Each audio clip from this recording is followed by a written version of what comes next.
उससे ही आगे बढ़ाएंगे। लास्ट लेक्चर में हमने संज्ञा किसे कहते हैं और संज्ञा के प्रकार कितने रहते हैं वो देखा। आज हम संज्ञा जो दूसरी जातिवाचक संज्ञा और द्रव्यवाचक संज्ञा या फिर जो भी अलग अलग संज्ञाएं है उनके जो शब्द है उनको भाववाचक शब्द में, भाववाचक संज्ञा में कैसे रूपांतरित किया जाए वो देखेंगे। ठीक है, तो आज सबसे पहले हम लेते हैं जातिवाचक संज्ञा से बनी भाववाचक संज्ञाएं। अभी जातिवाचक संज्ञा किसे कहते हैं वो हम सबको पता है कि जो कोई एक वर्ग या कोई जाति का बोध कराती है वो शब्द। तो यहाँ पे हम भाववाचक संज्ञाओं का निर्माण करेंगे। जैसे एक उदाहरण लेते हैं, वह अब बच्चा नहीं है, तो बच्चा के नीचे हमने अंडरलाइन की है, तो ये शब्द है वो देखा जाए तो जातिवाचक शब्द है, पर यही जातिवाचक शब्द को हमें भाववाचक बनाना है, मतलब उसके अंदर कोई अवस्था, दशा या भाव होना चाहिए। तो बच्चे का हमने कर दिया है बचपन। बचपन एक अवस्था है, एक दशा है, ये आप लोग समझ सकते हो क्योंकि हमने लास्ट लेक्चर में भाववाचक संज्ञा पढ़ा था। तो बच्चा है वो जातिवाचक है।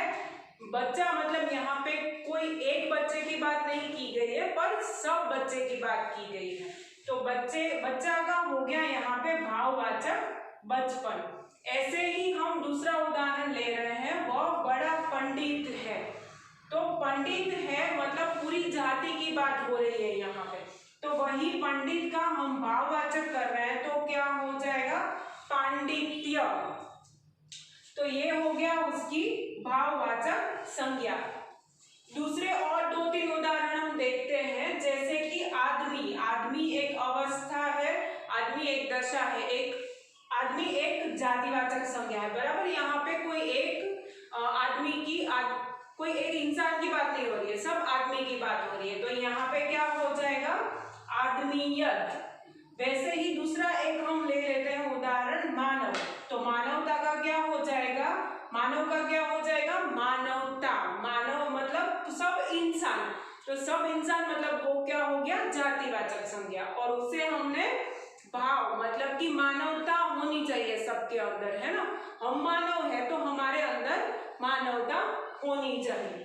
तो ये मानवता क्या हो गया भाव हो गया, एक भाववाचक संज्ञा हो गई। उसके आगे हम यहाँ पे मैंने दो बॉक्स बनाए, जातिवाचक संज्ञा के दो तीन उदाहरण लिए हैं, उसे हमने भाववाचक संज्ञा में कन्वर्ट किया है, उसको रूपांतरित किया है। तो पहला मैंने लिया है यहाँ पे लड़का। तो लड़का उसका भाववाचक क्या हो जाएगा लड़कपन। उसके बाद मैंने लिया है पिता। तो पिता का क्या हो जाएगा पितृत्व। उसके आगे मैंने लिया है एक मनुष्य। तो मनुष्य का क्या हो जाएगा मनुष्यता। आगे हम देखेंगे विशेषण से बनी भाववाचक संज्ञा। तो सबसे पहले विशेषण किसे कहते हैं, जो हमें शब्द दिया गया है, जो भी संज्ञा या शब्द दिया गया है उसकी विशेषता हमें जो बताता है वो होता है विशेषण। जैसे यहाँ पे मैंने एक उदाहरण लिया है, राम अच्छा लड़का है। तो राम कैसा लड़का है अच्छा लड़का, तो यहाँ पे राम की विशेषता है वो क्या है अच्छा। तो ये जो अच्छा है उसका हमें क्या करना है भाववाचक संज्ञा बनानी है उसकी। तो अच्छा का क्या हो जाएगी भाववाचक संज्ञा अच्छाई। सेकेंड जो लिया है हिमालय सबसे ऊंचा पर्वत है। तो हिमालय कैसा पर्वत है ऊंचा, तो वो उसका हो गया विशेषण। तो ऊंचा का अगर हमें भाववाचक संज्ञा में रूपांतर करना है तो हम कैसे करेंगे ऊंचाई। उसके बाद थर्ड है शादीलाल बहुत सज्जन थे। तो ये शादीलाल थे जो उनकी ये विशेषता है सज्जन। तो सज्जनता का अगर सज्जन का हम भाववाचक कैसे करेंगे सज्जनता। यहाँ पे मैंने विशेषण और भाववाचक संज्ञा। विशेषण है अकेला, तो भाववाचक संज्ञा उसकी होगी अकेलापन। सेकेंड मैंने यहाँ पे लिया है खुश, तो खुश का हो जाएगा खुशी। उसके बाद लिया है मैंने मौजूद, तो मौजूद का हो जाएगा मौजूदगी। उसके बाद मैंने लिया है असल, तो उसका हो जाएगा असलियत। नेक्स्ट मैंने लिया है तैयार, तो उसका हो जाएगा तैयारी। इसके आगे हम क्रिया से बनी हुई भाववाचक संज्ञाएं देखेंगे। उसका सबसे पहला उदाहरण हमने यहाँ पे लिया है, वह अच्छा कमाता है। तो कमाना है वो क्या हो गया, क्रिया हो गई, तो उसे हम क्या करेंगे, भाववाचक संज्ञा बनाएंगे। तो कमाता शब्द है, उसकी भाववाचक संज्ञा क्या बनेगी, कमाई। उसके बाद का जो लिया है मैंने उदाहरण, वो है यहाँ से कब छूटेंगे, तो छूटेंगे क्या हो गया, एक क्रिया हो गई। तो छूटेंगे शब्द का हम भाववाचक संज्ञा ऐसे बनाएंगे, छुटकारा। उसके बाद है इतना क्यों चिल्लाते हो, तो चिल्लाना शब्द है वो है क्रिया, तो क्रिया का हम क्या बना रहे हैं यहाँ पे, भाववाचक संज्ञा। तो चिल्लाना उसका क्या हो जाएगा, चिल्लाहट। दूसरे थोड़े और हम देखते हैं उदाहरण, लिखना का होगा लिखावट, बनाना बनावट, घूमना घुमाव, बुलाना बुलावा।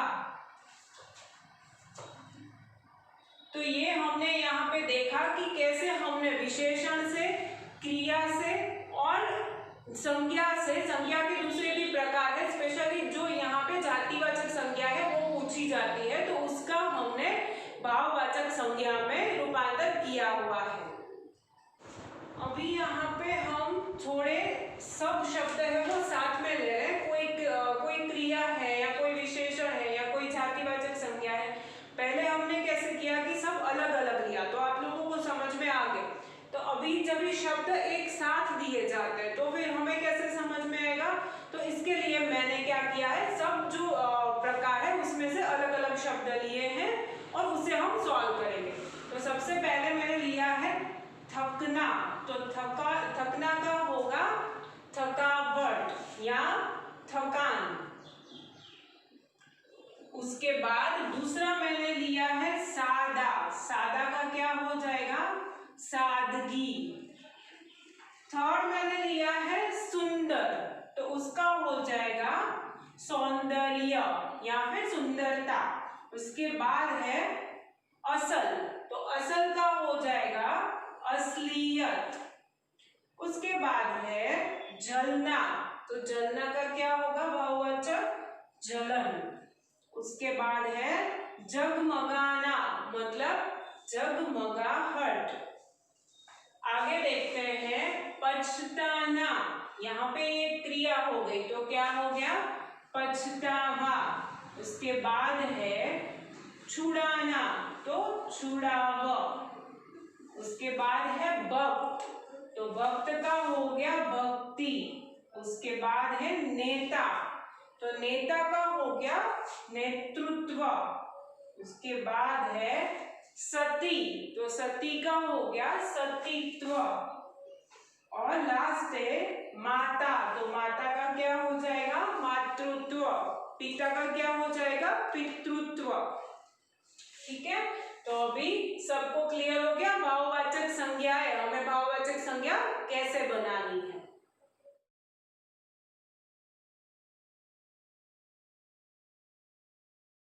आभार।